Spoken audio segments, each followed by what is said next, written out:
Hello again, rail fans. My family and I are in the middle of a 10-day trip in Utah. My dad surprised us by making a stop in the historic Heber Valley Railroad. Now just a scenic line making 2 trips a day from Heber City to Provo, this line was at one time part of the mighty Denver and Rio Grande Western Railroad.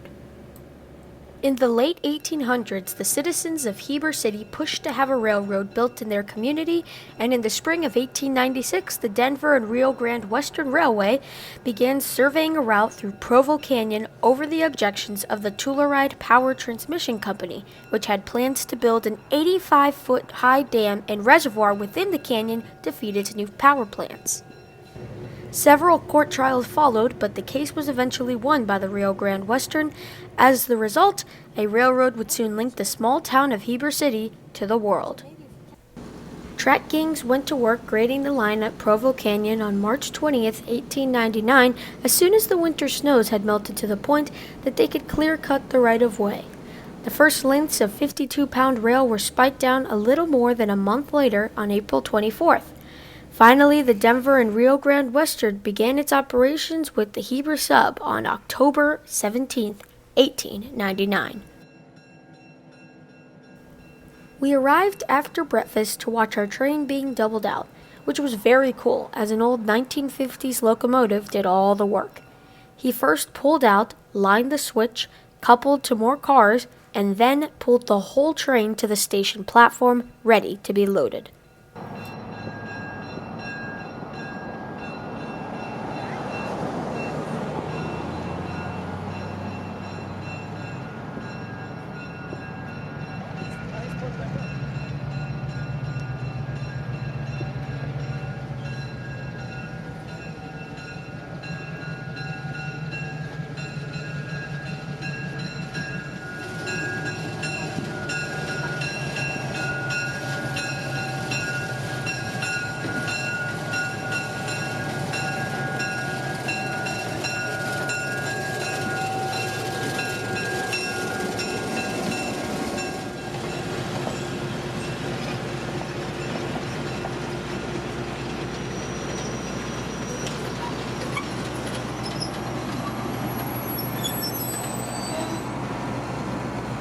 Today, we're going to ride their 11 o'clock train.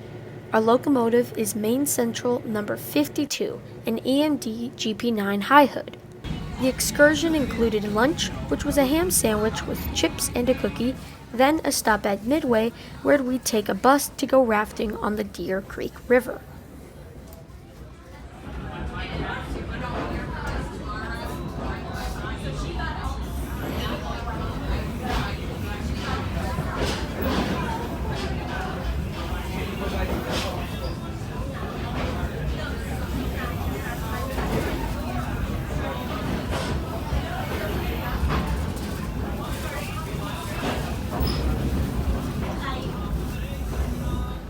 The line is very scenic, as most of the railroad is built on the sides of mountains that create the Heber Valley, running parallel to the river. The trip was about an hour, and after rafting and the bus ride back to the station, the 3 o'clock train was about ready to leave. Here, we decided to film it and leapfrog it a couple miles up.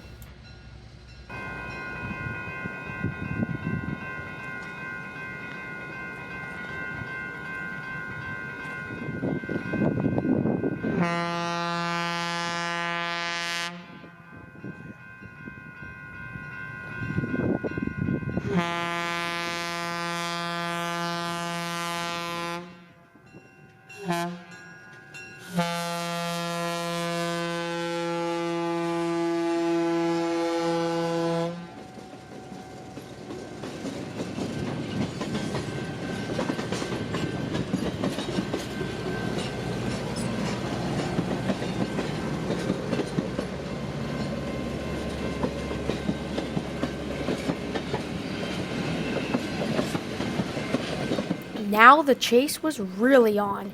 Even though the train's limit was 20 miles per hour, we had to circle around to the tracks before we could beat him. Here, he beat us.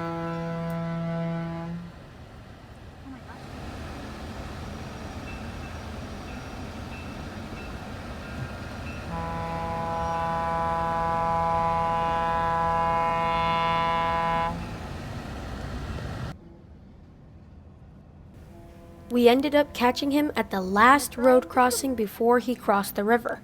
We were just in time.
After the successful chase, we kept on driving south to our next destination.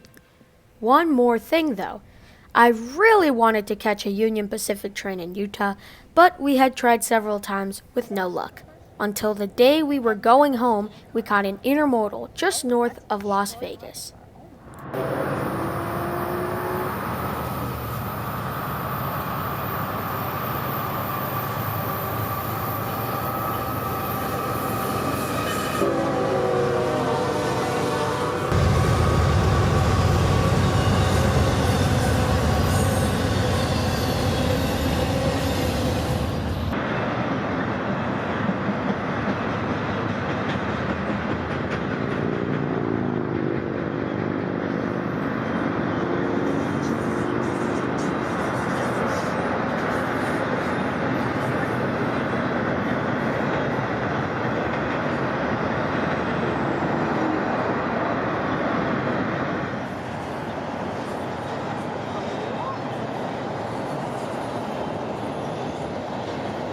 CSX.